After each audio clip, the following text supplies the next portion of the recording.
Members, please take your seats. House is in session. Leader Munson, you're recognized.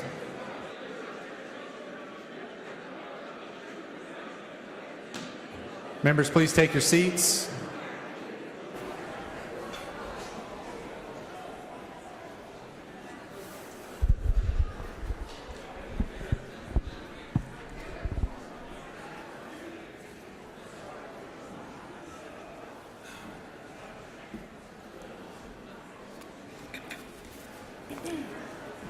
Leader Munson, you're recognized.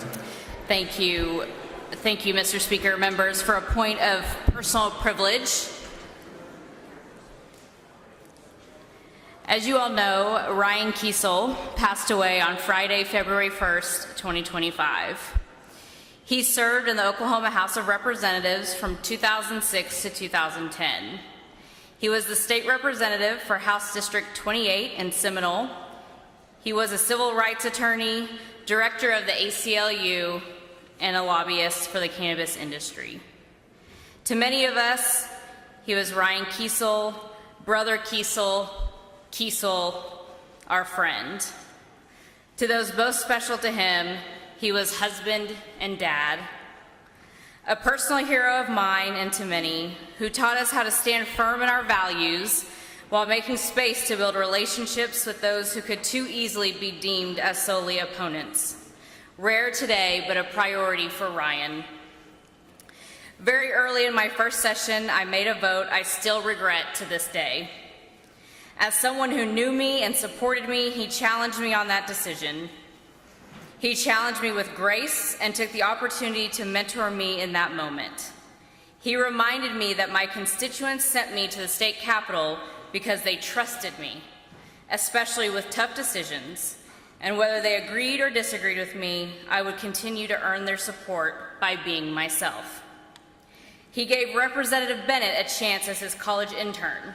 He has worked tirelessly alongside Representative Blancett to do better for Oklahomans residing in our county jails. He gave Representative Deck hope that you could be a young progressive for rural Oklahoma and achieve electoral success. He showed former leader Emily Virgin, you can be in law school, run for office, and win.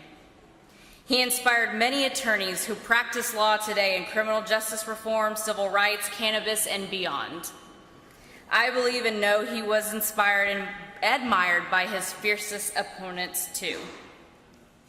I know I'm not listing everyone. I would need to stand up here all day, but this gives us all a small glimpse of the people he inspired to do the work today. He stood on his principles and didn't waver. And while it may be easy for us to quickly assume I am talking about politics, it's more than that. It's about our lives and how we show up in the world. He was an example of how we can and should be true to ourselves while being open to others to being true to themselves as well. Life is far too short for anything less. This is what he will be most remembered for. While visiting Ryan in the hospital, I was able to meet his father, Ron Kiesel, for the first time, and he said to me, "My brilliant boy."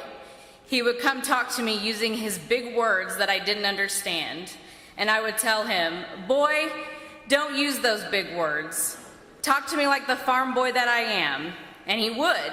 He was passionate about so many things, my brilliant boy. His father described him better than I could, but sums up his intelligence, kindness, and passion. Gone too young, too soon. His legacy lives on through all of us he inspired, mentored, and prepared for the good fights ahead. But more than us, his legacy will especially live through the love of his wife, Allison, and his children, Oliver and Claire.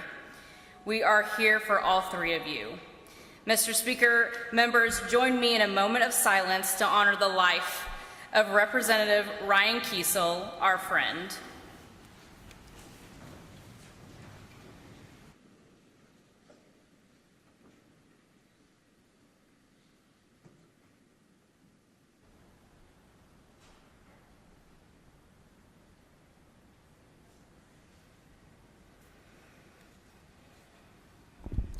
Thank you, Mr. Speaker. Thank you, members. Leader Munson, you're recognized to introduce the doctor of the day. Is my doctor here?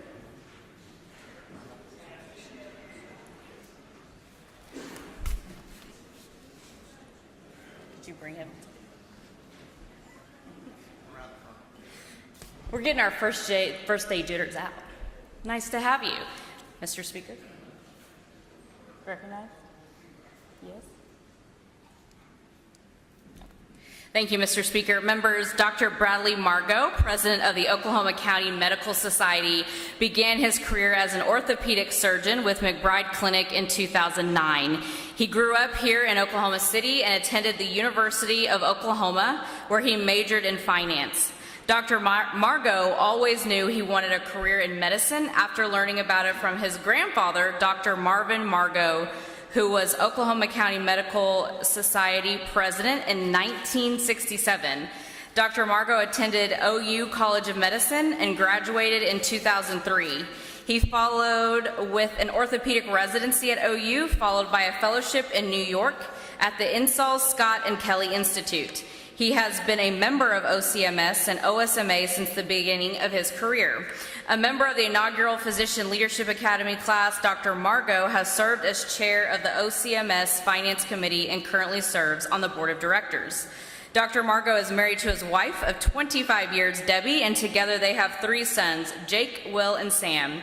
He is the son of Robert and Marty Margot. Jake and Will are enjoying their studies also at the University of Oklahoma, and Sam is a junior at Bishop McGinnis. Members, please welcome Dr. Margot and grant him the privileges of the floor.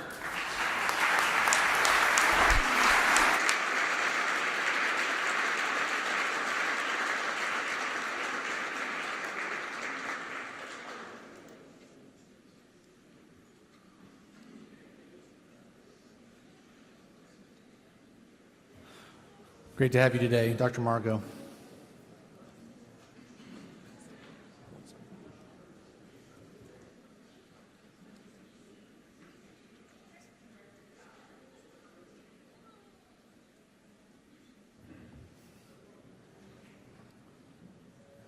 Representative Ford, you're recognized to introduce the nurse of the day.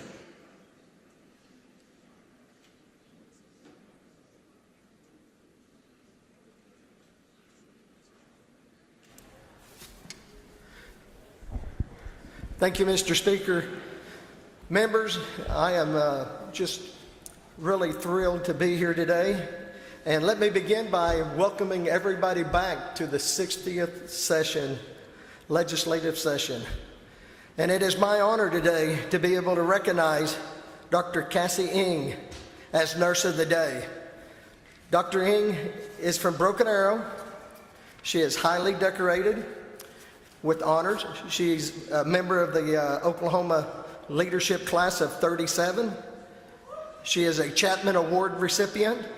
She is excellent in mentoring and advising award recipient, American Nurse Association Advocacy Institute, Oklahoma Nurse Association President-elect in 2022 and through 2024, American Nurse Association Political Activist Director. And let me give you a little bit more about her. She is University of Tulsa and current president of the Oklahoma Nurses Association. And it is my honor to recognize Dr. Casey Ng today. Dr. Abbott Ng currently serves as executive director of nursing at the University of Tulsa. She is incredibly passionate about community health and has recently introduced a model to utilize student nurses to provide stabilization for prevention and early interventions for those with limited access to health care. Dr. Abbott Ng is the primary investigator for Community Health Research Initiative and utilizing pop-up health clinics along public transportation routes. In addition to health data, student nurses are utilized to identify barriers to health care in Oklahoma, providing low-cost to no-cost resources and attainable next steps for accessing low to no-cost health care. As a widow mother of 5 children, she understands that challenges of facing single mothers and is frequently scheduled guest speakers for empowerment of women and realistic attainment for academic and professional goals. Please give a warm welcome to the House to Dr. Casey Ng, and give her full privilege of the House, please.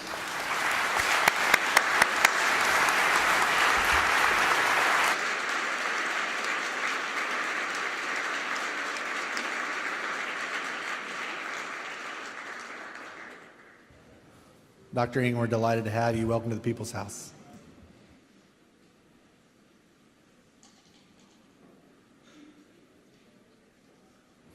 At this time, House Bills 1001 through 2928, HJR 1001 through 1029, HCRs 1001 through 1003, and HR 1001 are considered introduced and first read. Mr. Floor Leader. Thank you, Mr. Speaker. I move that the Honorable Senate be notified by message that the House is duly assembled and ready to sit in joint session to receive the governor's message. Without objection, that'll be the order. As we await the Honorable Senate, if you have announcements or introductions, please get in the queue. Representative Lawson, you're recognized for an announcement or introduction.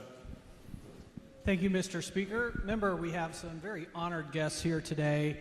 As we saw the Veteran of the Week, in Creek County, we have a long line of service to the state and our country. I want to introduce some constituents of mine from Sepulveda, the Cornelius family. Colonel Brian Cornelius, light somewhere in my, there you are, and his wife, Wendy.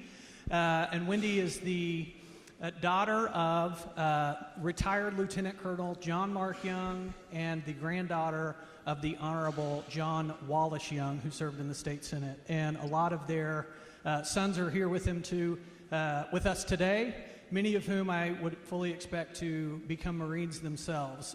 They were my next door neighbors for several years, so please join me in welcoming the Cornelius family.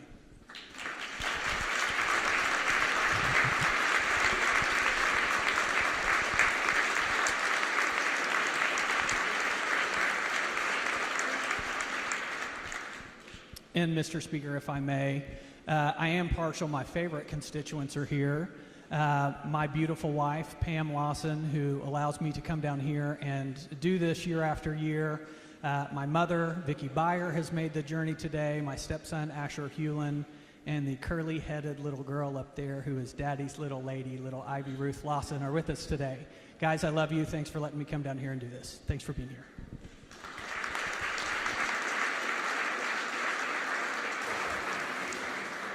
Leader West, you're recognized for an announcement or introduction. Thank you, Mr. Speaker. Well, we got some time. Two important deadlines coming up, members. February 6th, it's your deadline for drafting instructions to the attorney on shell bills. And then next Thursday, February 13th, that is the deadline to file that shell bill language or to make any changes to your top 8. Mr. Speaker, I'd also like to recognize my wife, Elizabeth, and my 2 daughters. The boys didn't come, but my 2 daughters, Caitlin and Aubrey. Thank God that you love me. So I'll just leave it at that. And you look really hot.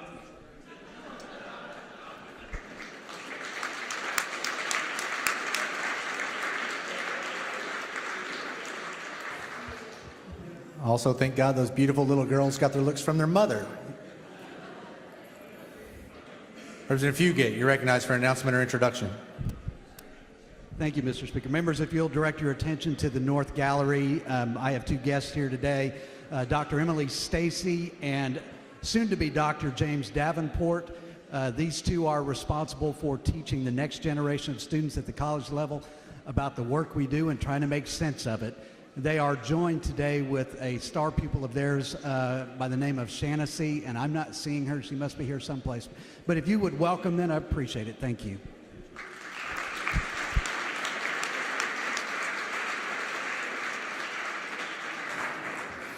Leader Bayshore, Steve, you're recognized for an announcement or introduction.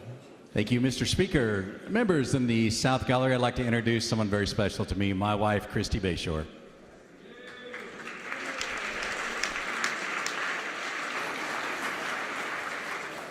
Leader Munson, you're recognized for an announcement or introduction. Thank you, Mr. Speaker. Members, if you look to the East Gallery, we have a not so long ago former member, but now Tulsa Mayor Monroe Nichols. Please welcome him back to the House.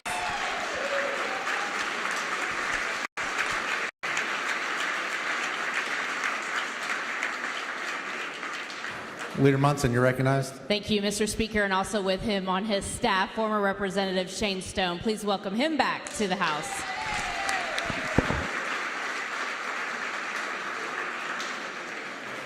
Great to have you both back where you belong in the People's House. Representative Stairs, you're recognized for an announcement or introduction. Thank you, Mr. Speaker. Appreciate that. Members, I would like to take the opportunity real quick to introduce my wife, Lisa, who is over here in the South Gallery. Lisa, if you would still please stand up. Beautiful blue dress. Thank you very much. It's great to have you here. Love you, hon. Representative Ford, you're recognized for an announcement or introduction. Thank you, Mr. Speaker. This is the first time that I've been able to introduce my wife since Representative McDougal's not here anymore. So in the South Gallery is my lovely wife, Lisa Ford. And also I have here sitting next to my wife, our mayor from Broken Arrow, Deborah Wimpy. Thank you for coming. Representative Cantrell, you're recognized for an announcement or introduction. Thank you, Mr. Speaker.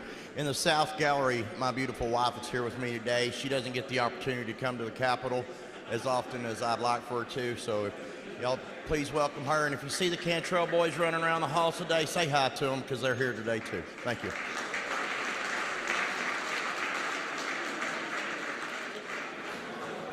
Representative Luttrell, you're recognized for an announcement or introduction of everyone's favorite. Thank you, Mr. Speaker.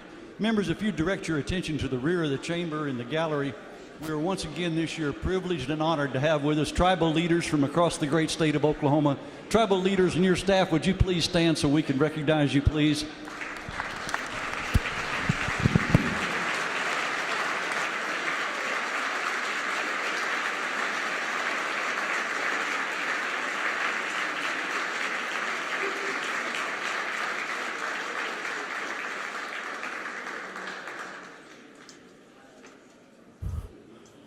Representative Fettgatter, you're recognized for an announcement or introduction. Thank you, Mr. Speaker. Representative Luttrell kind of stole my thunder there a little bit, but that's okay. That's all right. I just was going to introduce the Muskogee Nation, who not all of them live in House District 16. Some of them do, some of them do not. You got Chief Hill, you got Second Chief Beaver, you got the Speaker of the Council, Speaker Hicks. You have Chief of Staff, and you have Public Relations Secretary from the Muskogee Nation. And also, you have my constituent, David Nelson. Would you please welcome them to the House of Representatives?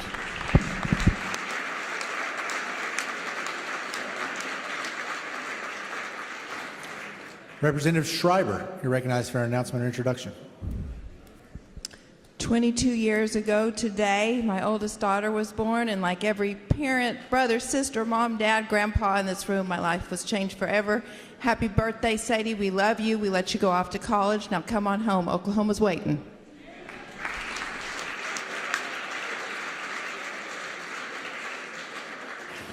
Representative Kane, you're recognized for an announcement or introductions.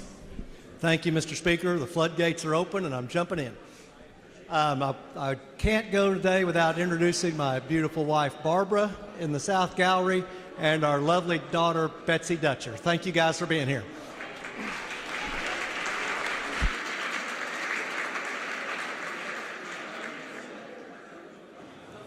Always a good day to have both of them in the People's House. Representative Williams, you're recognized for an announcement or introduction. Thank you, Mr. Speaker. Members in the East Gallery, I want to recognize one of, I believe, Oklahoma's greatest leaders of all time. He's been the chief of the Chickasaw Nation for many, many years, and he's a wonderful friend and great, great Oklahoman, Governor Bill Anatubby. Bill, would you be recognized, please?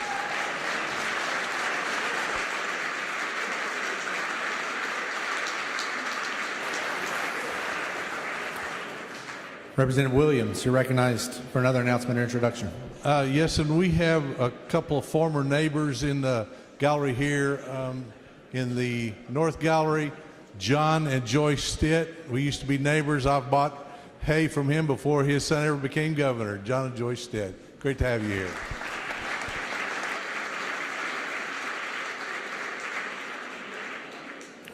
Representative Townley, you're recognized for an announcement or introduction. Members, yesterday we had an important birthday, and he's talking right now, but give Representative Timmy Turner a big old happy birthday. Woo!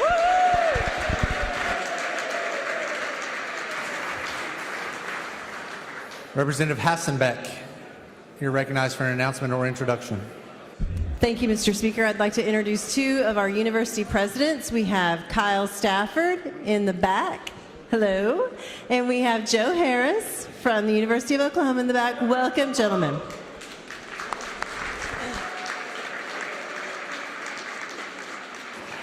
Members, if I could take a moment. In the South Gallery, I have my much better half, Rachel, and our two oldest, Quinn and Karsten. Cohen was too cool and wanted to hang out with Miss D, so she's in 406. Welcome them to the People's House.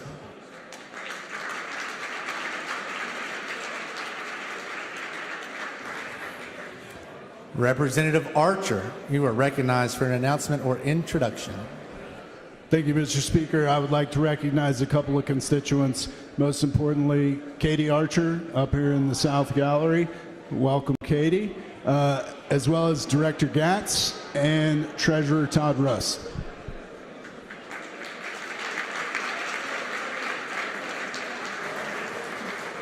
Always good to have all three of them in the People's House. Representative Wolfley, you're recognized for an announcement or introduction. Thank you, Mr. Speaker.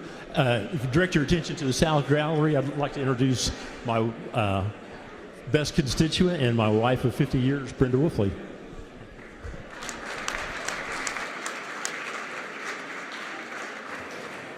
Representative Pittman, you're recognized for an announcement or introduction.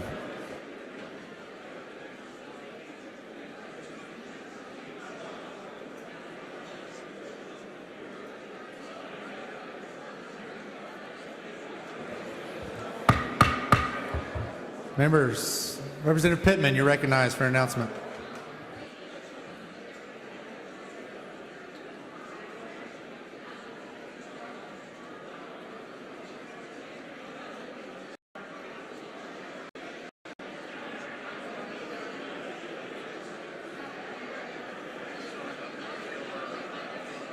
Representative Pittman, your microphone is for some reason not working. Could you go to Representative Deck's microphone? Let's move over to Representative Deck's microphone, but you're recognized, Representative Pittman.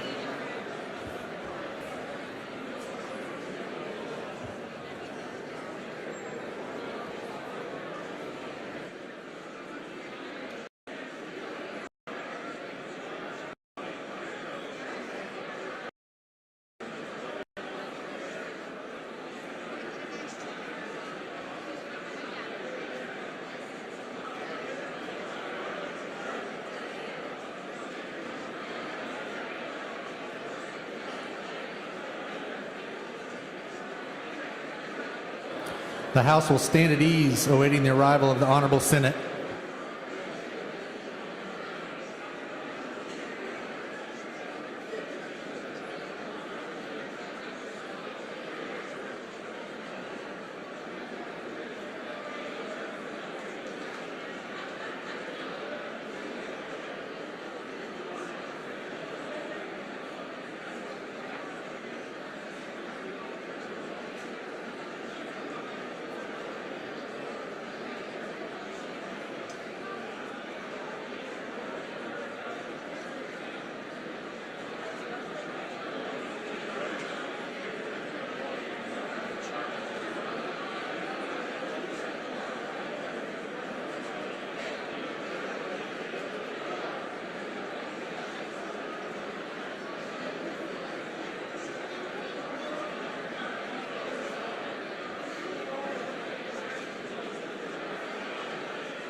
Members and guests,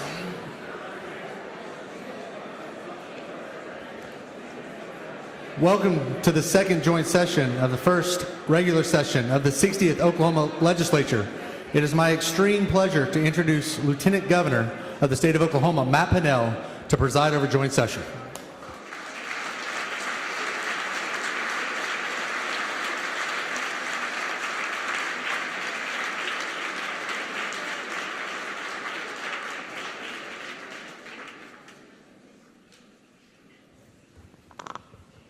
Welcome, ladies and gentlemen, and honored guests. It is my distinct privilege to call the second joint session of the first regular session of the 60th Oklahoma Legislature to order. Senator Daniels, you are recognized for a motion.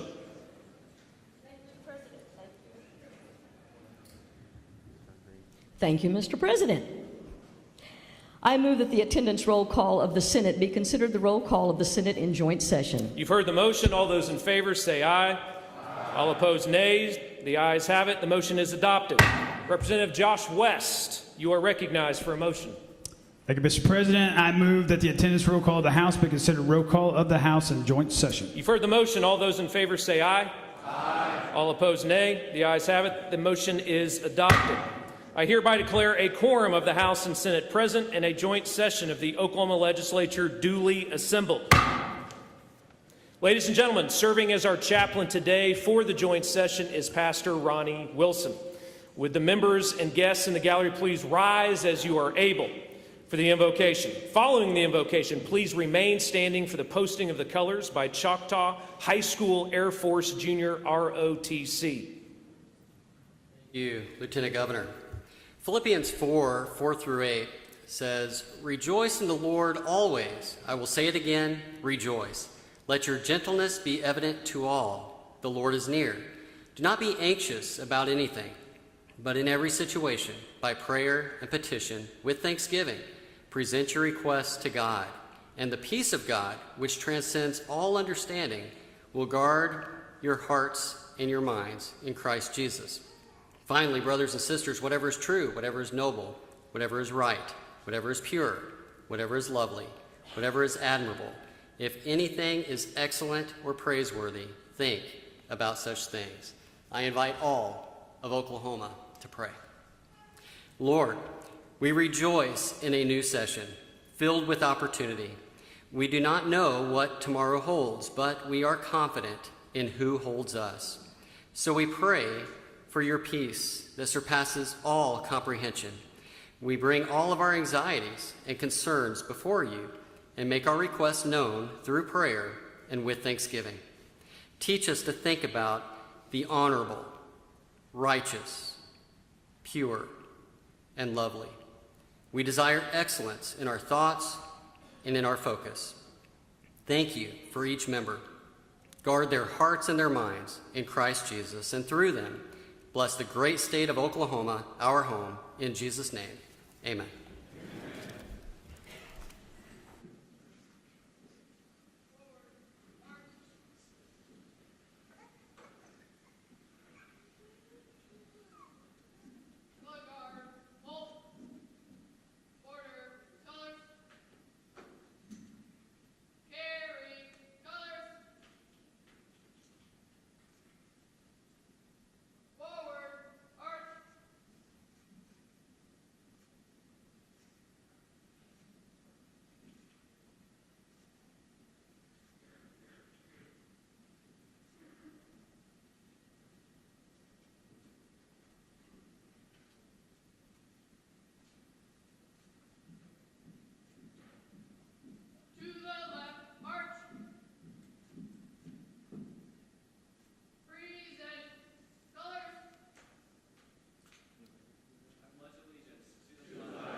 You may be seated.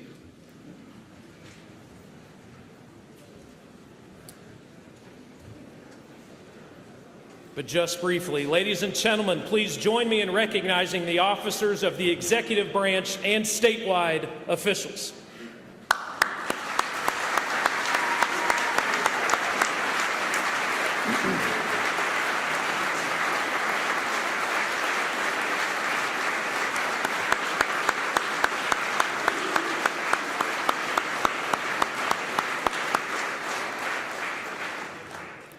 You may be seated. But just briefly, ladies and gentlemen, it's my distinct pleasure to announce the arrival of representatives of each of our statewide courts. Please stand as you are able as the House and Senate Sergeant of Arms escort the judges of the Court of Civil Appeals, led by Presiding Judge Robert Bell, the Court of Criminal Appeals, led by Presiding Judge Scott Rowland, and the Justice of the Supreme Courts, led by the Chief Justice Justin Rowe, into the chamber.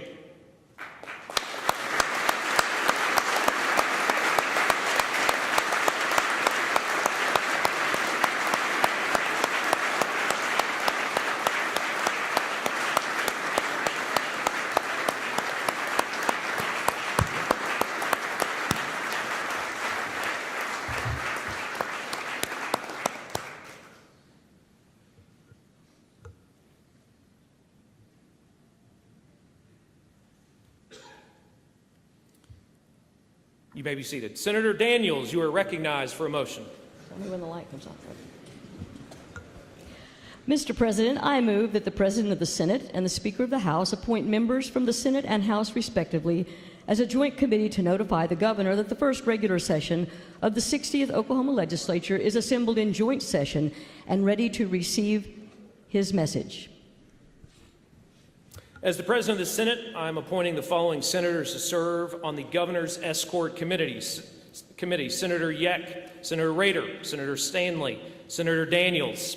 Speaker Hilbert appoints the following representatives from the House: Representative Banning, Representative Duell, Representative Manger, Representative Maynard, Representative Roberts, and Representative Kevin West.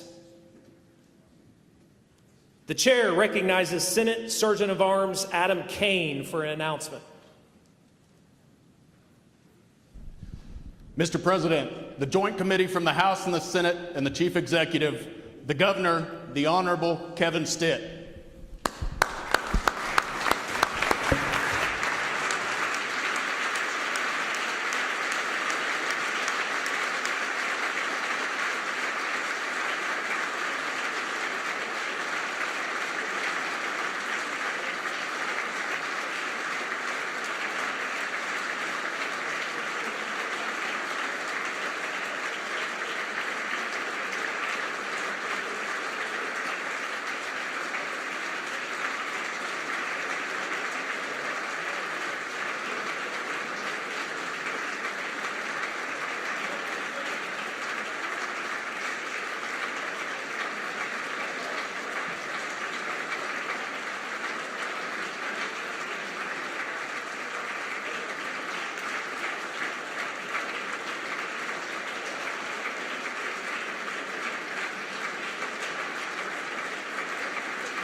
Members of the legislature, executive officers, members of the judiciary, and people of Oklahoma, it is my distinct honor to recognize my friend, the Chief Executive, our Governor, Kevin Stitt.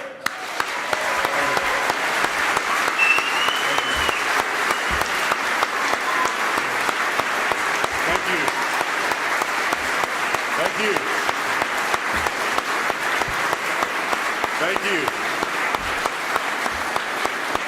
Thanks so much. Thanks, everybody. Lieutenant Governor Matt Pinnell, Speaker Kyle Hilbert, President Pro Tem Lonnie Paxton, members of the 60th Legislature. members of the judiciary, to all the statewide elected officials, to my cabinet members, thank you so much for your service to our state. To my beautiful wife, Sarah, who has inspired hope in so many Oklahomans across the state, thank you for being here.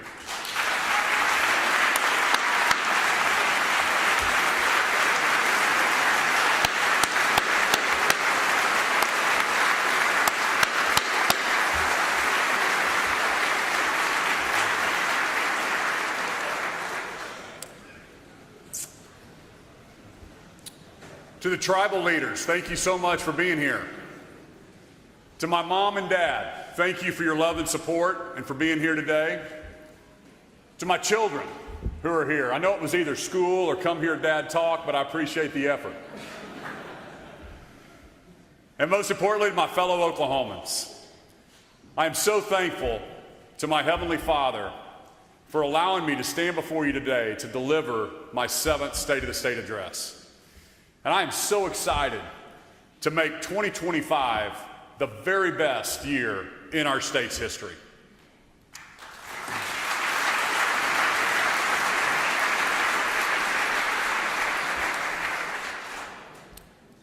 Some of you are new to this building, and I'm looking forward to working with you on behalf of all 4 million Oklahomans.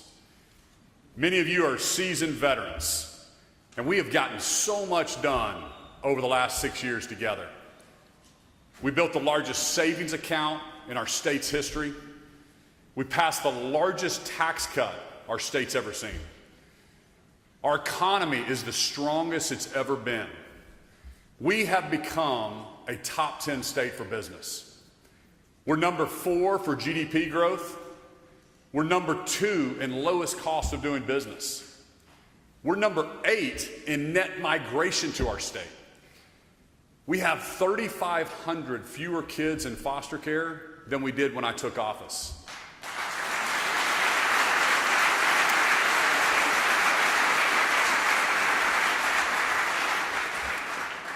I'm here to tell you, the state of our state is the strongest it's ever been, and we're not done yet.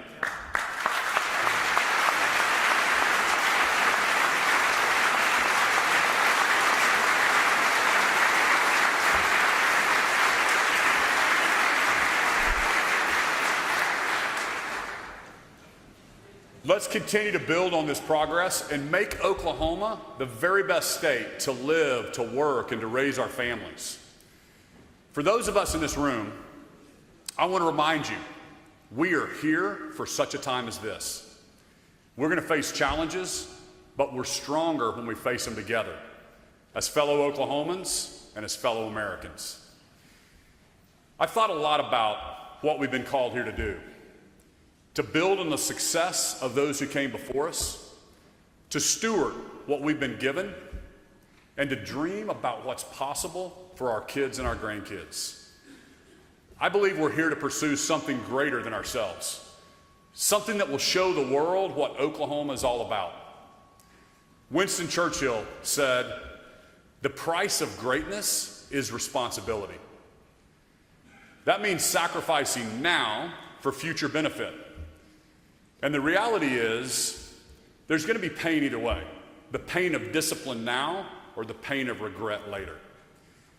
Many of us have witnessed that over the last 6 years. If I take us back to 2018, the state was facing massive budget deficits, and we had nothing in savings. And over the next 6 years, we said no to good ideas in the moment so we could say yes to the well-being of future generations of Oklahomans. And because of that discipline, we got to come together as Republicans and Democrats to say yes to cutting the grocery tax last year.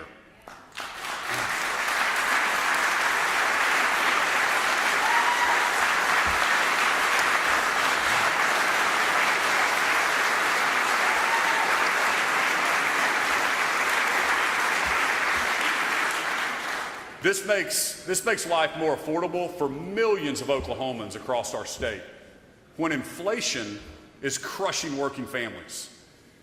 And as we begin this new session, we're going to be faced with many good ideas.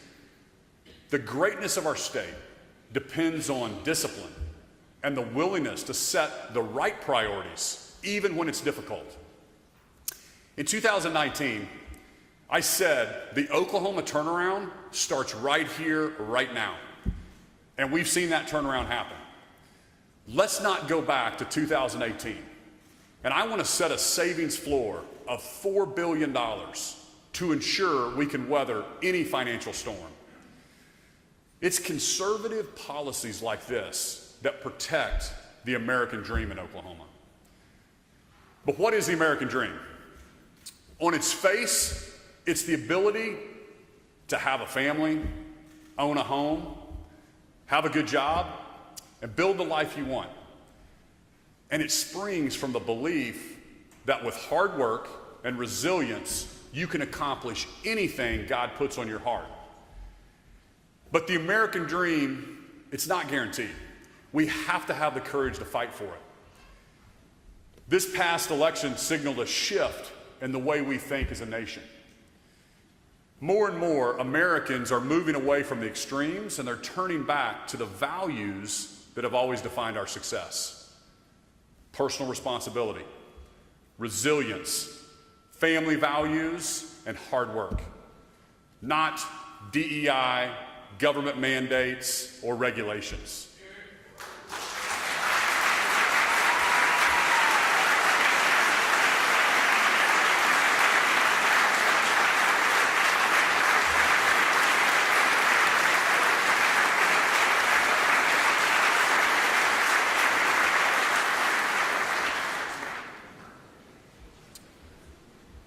Not extreme ideology, gender ideology, not Green New Deals or open borders. Americans voted for courage. They voted for freedom. They voted for the American dream, not more government. We have a mandate to support and pass conservative, limited government legislation that makes the American dream possible for all 4 million Oklahomans. In order to do that, we need to commit to these 4 principles. We need to, number 1, protect Oklahoma taxpayers. Number 2, let's be the best state for business. Number 3, let's safeguard our savings. And number 4, let's protect the Oklahoma way of life. These ideas aren't controversial, but they will require tough choices. They will require sacrifice. They will require that we trust that Oklahomans know how to spend their money better than the government can.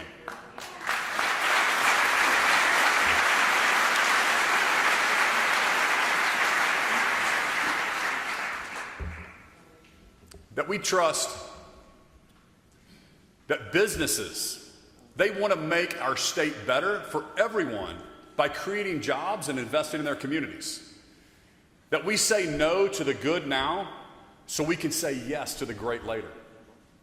That we put our constituents over special interest every single time. The price of greatness is responsibility.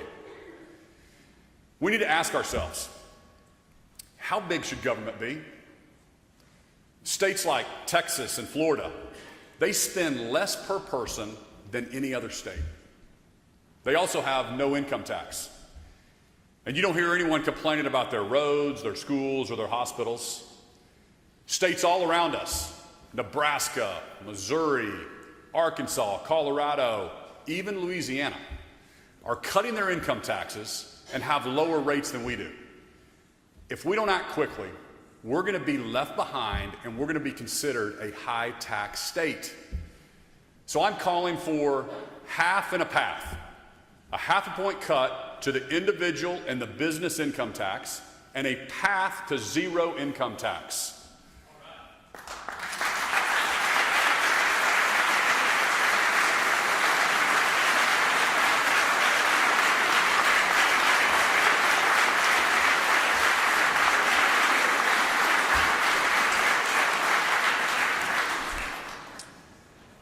I'd like to remind the naysayers, when we cut taxes, the money doesn't disappear. It simply stays in Oklahomans' pockets and it gets reinvested in our economy. In times of excess revenue, Oklahomans should keep more of their hard-earned money. This is how we keep pace with our competition and we protect Oklahoma taxpayers. It's no secret. Left unrestrained, government will always grow and keep growing. It reminds me, just like the lobbyist bar tab at Broadway 10.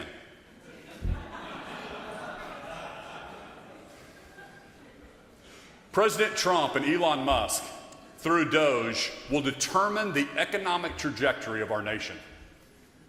By cutting the size of the federal government, we can finally start having an honest conversation about our national debt. If we continue on the path we're on, we're going to be caught in a death spiral. Government is overspending, causing inflation to rise rapidly. To deflect the burden of rising costs, federal government expands more benefits for more people.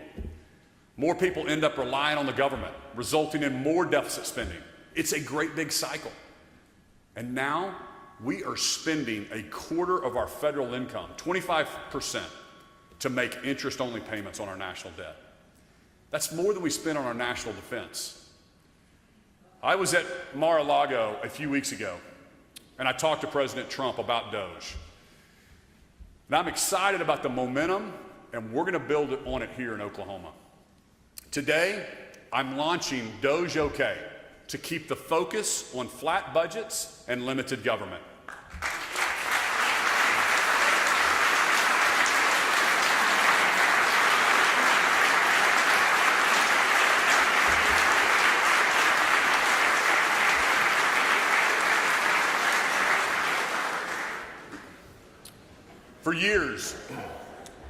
For years, I've instructed my cabinet secretaries, my agency directors to shrink employee count and cut unnecessary contracts.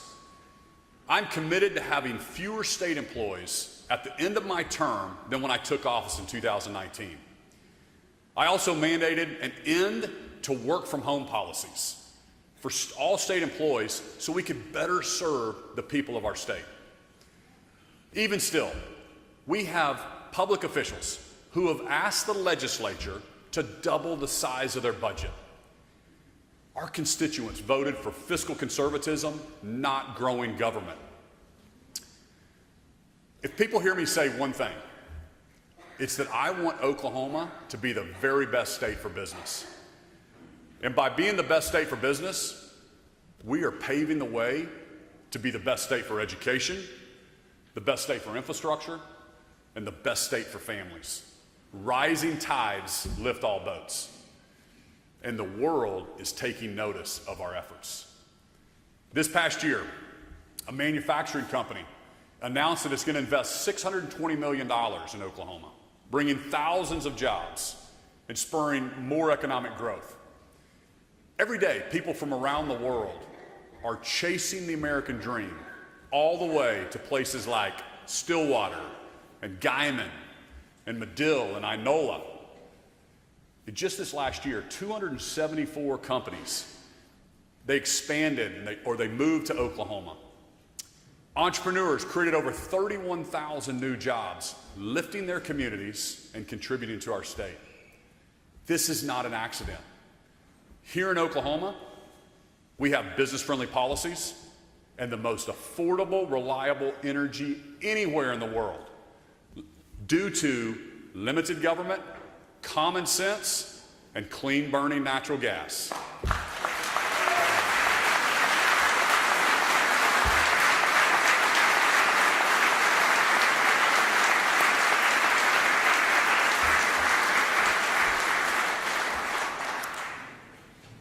Because of that, our state has more opportunities than ever. In my last State of the State, I said I wanted Oklahoma to be the high-tech data center capital of the world. That vision is becoming a reality. Google continues to invest in data, in its data center in Pryor, and now it's one of the largest in the world. A few weeks ago, President Trump announced a $20 billion investment in data centers across the country, and Oklahoma's on his list. And those of us in this room know there's no better place than Oklahoma. This is a massive opportunity to create more jobs for more people in our state and continue to put us on the map as the best state for business. Let's keep building on our business-friendly policies. Over the past few years, I've seen our court systems in other states playing politics with people's businesses. And I wanted to make sure that never happens in Oklahoma. I'm grateful for the work that John Eccles and Secretary Jeff Starling have done to research and execute this idea. Let's get business courts finished this session and make sure business disputes and complicated contracts are handled by judges with business expertise.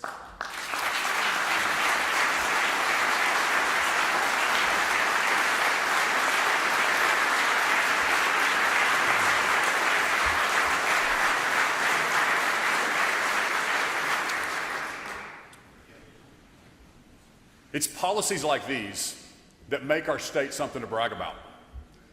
In addition to our amazing business-friendly policies, we have a wealth of natural resources to make our state the best place to do business.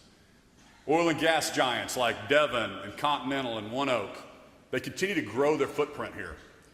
Expand Energy made its home in Oklahoma City and is now the largest natural gas producer in the entire nation. Our energy industry is a driving force in our economy, and when they are free from politically motivated barriers and overregulation, they can power our nation and the world. So I want to make 2025 the year of the energy abundance agenda and continue to unleash Oklahoma's energy potential.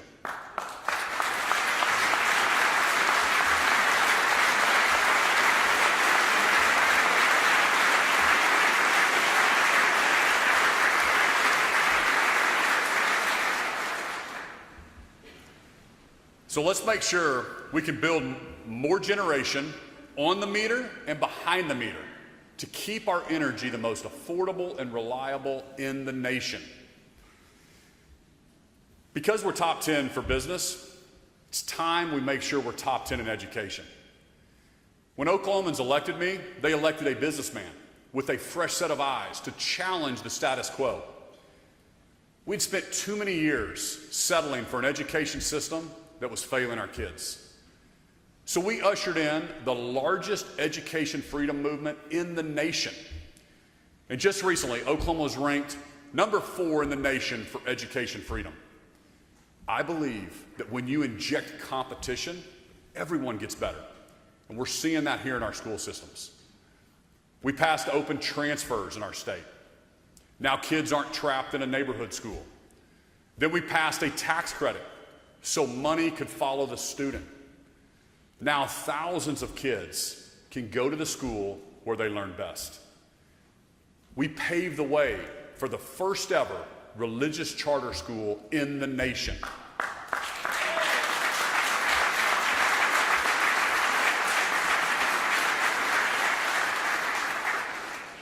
I am so excited that the U.S. Supreme Court will hear this groundbreaking religious freedom case.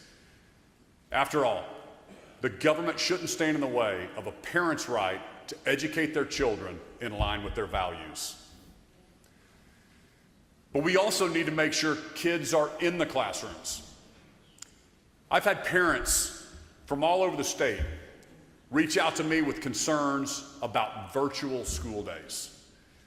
In some places in Oklahoma, kids are only required to be in their seats for 148 days a year. For comparison, Kansas, students are in their seats for 186 days a year. We all know that kids learn best when they're in the classroom with our great teachers. It's just common sense. Pro Tem Paxton is already focused on this, and I'm excited to work with him and Senator Thompson to make sure kids are in their seats ready to learn.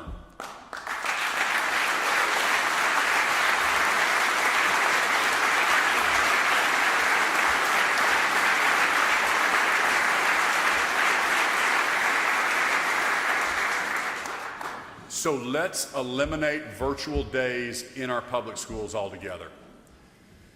If kids aren't leaving high school college ready or career ready, we haven't done our job. I want to sign a bill that creates more internships and apprenticeship programs. If we get this right, we're going to lead the nation in workforce development.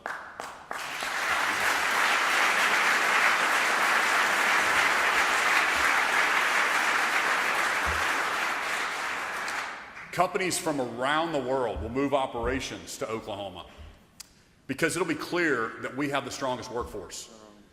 So I'm calling on businesses, schools, and universities to create 250 new apprenticeships and internship programs this year. Let's get it done.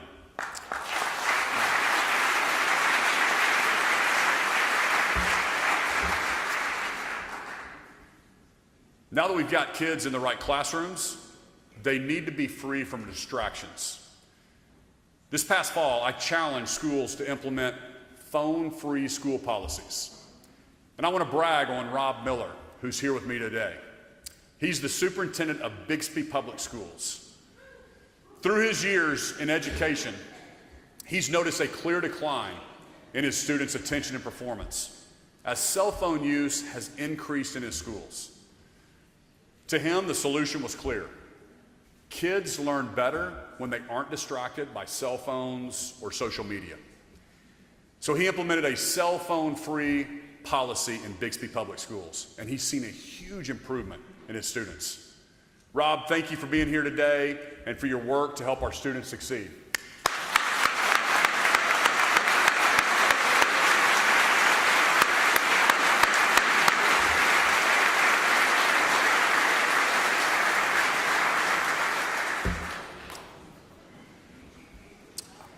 I want to challenge the legislature, school districts all across the state, to consider ways to make cell phone-free schools a reality for all students. It doesn't have to cost anything. It just needs to be effective for the students we serve. Speaker Hilbert, I know you're passionate about this, and I've enjoyed talking with you about this, and I'm excited to get something across the finish line this session. I'm proud of how our schools took the cell phone-free challenge to make sure our students succeed. But all of that means nothing if our kids aren't safe. Our greatest responsibility as leaders is to protect all 4 million Oklahomans. Americans made that clear.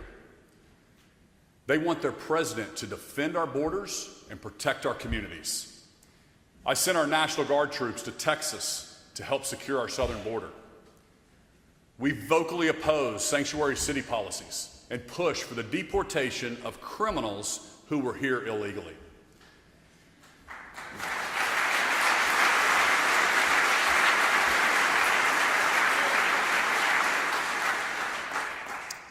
I'm so excited to have a law and order president back in the White House that will listen to the American people and our calls for safe communities.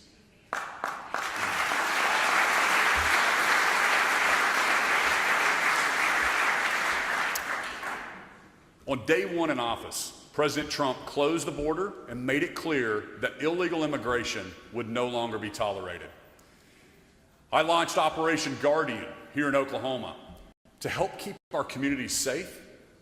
I instructed Commissioner of Public Safety Tim Tipton, Department of Corrections Director Steve Harp, to be ready to assist the Trump administration as they begin deporting those who have committed crimes while here illegally.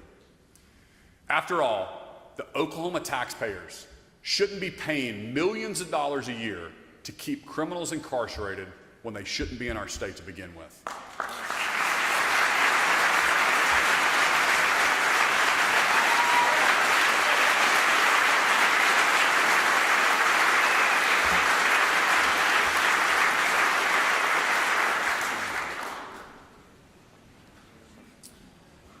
But to have safe communities, we also have to have some common sense. Let me tell you a story about a man named John Stanfield. John made some bad choices, and he spent 15 years in prison paying for them. He served his time, paid his debt to society, and now he's helping give other people second chances at OSU, Oklahoma City Center for Social Innovation. However, he reportedly owes nearly $30,000 in fines, fees, and court costs. That's simply unacceptable. It's time to reform this system and get rid of what is essentially a debtor's prison.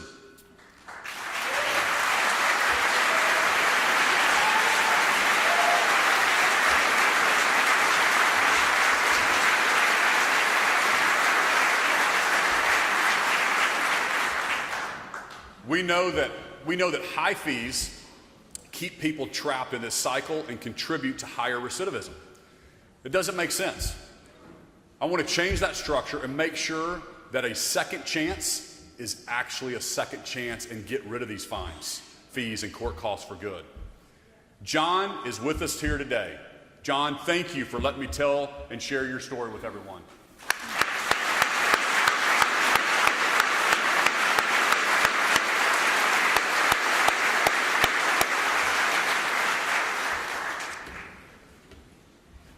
We have made so much progress together.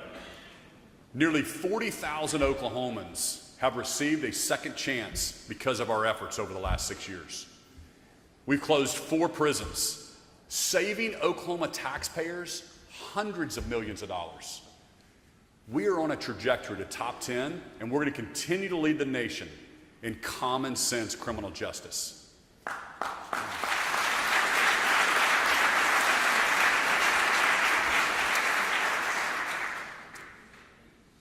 Well, I love telling people about our pro-business policies, our great teachers, and our safe communities.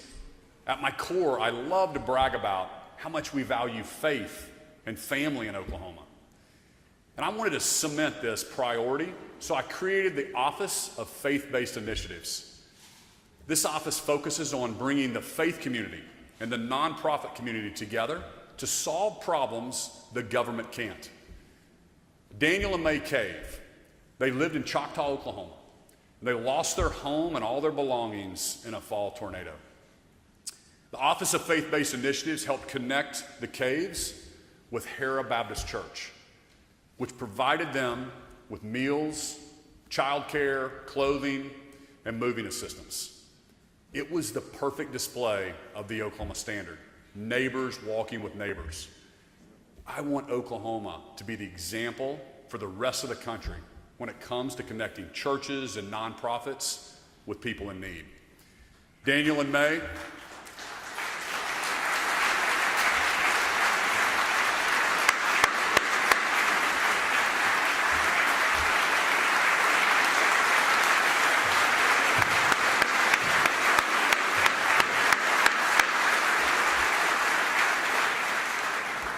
thank you for being here. We're sorry about your loss. The reality is that bills, press releases, they don't solve societal problems. The real work begins at home with strong mothers and strong fathers.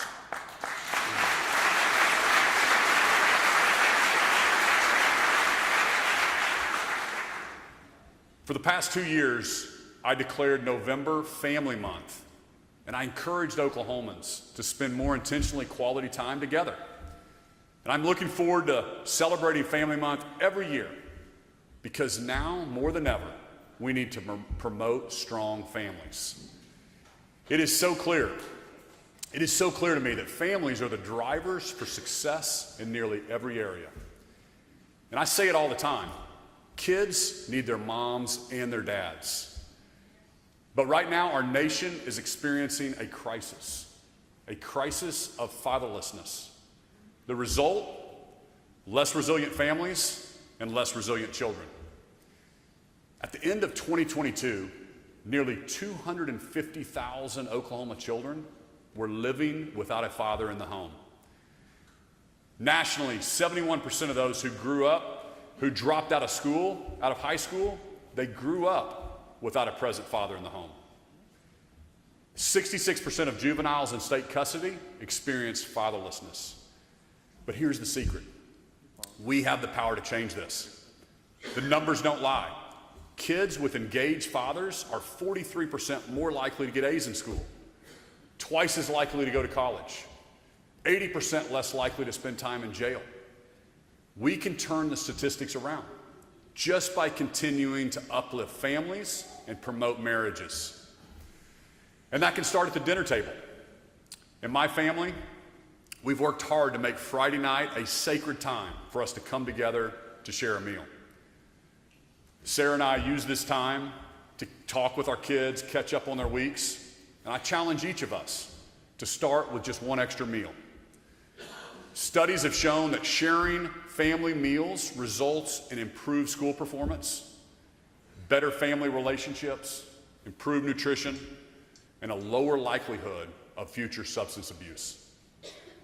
Let's take the opportunity to intentionally engage with our families. I remember growing up in Norman. Friday nights was family night. After dinner, Mom would make popcorn, Dad would turn on our favorite TV show, and me and my two brothers would hang out with the family. Mom and Dad, I'm so grateful for your love and your what you've done for me all my life. Thank you for being here.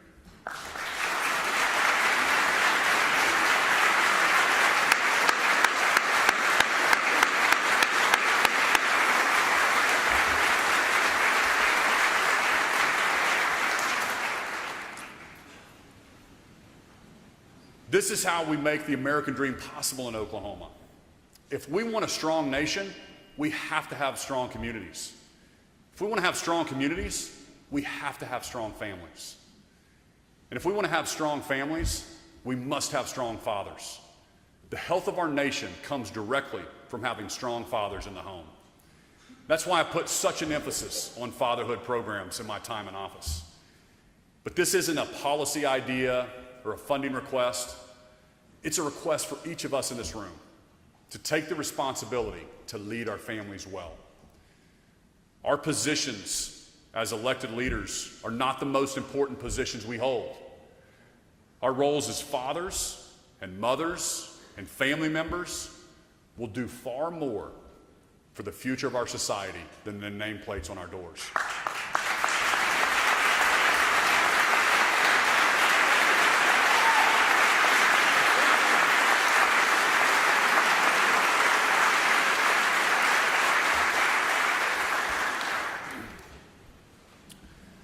There is no higher calling than to raise up kids to be strong men and women of God and to instill in them the values and ethics that are essential to the success of our nation. It takes courage to make the choice to be that present mother or father or grandparent. The American dream depends on families who are willing to step up and change the status quo. President Ronald Reagan, he said there's no institution more vital to our nation's survival than the American family. Here, the seeds of personal character are planted, the roots of public virtue first nourished. Through love and instruction, discipline, guidance, and example, we learn from our mothers and our fathers these values that will shape our private lives and our public citizenship. I want that to be our legacy. A state where the American dream is alive and well because of strong families. Every generation has the same longing for the American dream. In the United States, where every state is a laboratory of democracy, we can see in real time which policies promote the American dream and which ones push it farther out of reach. I want Oklahoma to be known around the world as the state where businesses come because they know that they can operate freely without fear of gotcha bureaucrats or burdensome regulations. The state where parents have the freedom to educate their children in line with their values. The state where families flock because they know their kids can grow up in a safe, hopeful environment. The state where neighbors care for each other and there is always hope for tomorrow. Oklahoma is a haven, a shining city on a hill, and the American dream is alive and well in Oklahoma. May God bless you, and may God continue to bless the great state of Oklahoma. Let's have a great 2025. Thanks, everybody.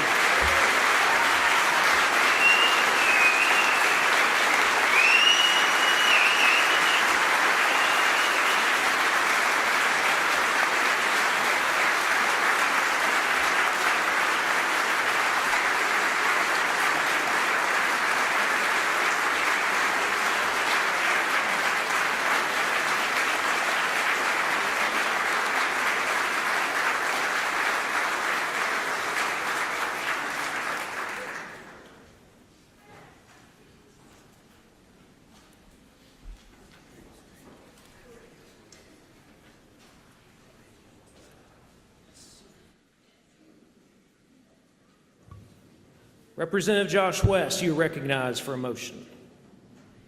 Mr. President, there being no further business before the joint session, I move that this joint session be dissolved. You've heard the motion. All those in favor say aye. Aye. All opposed, nay. The ayes have it. The motion is adopted and the joint session is dissolved.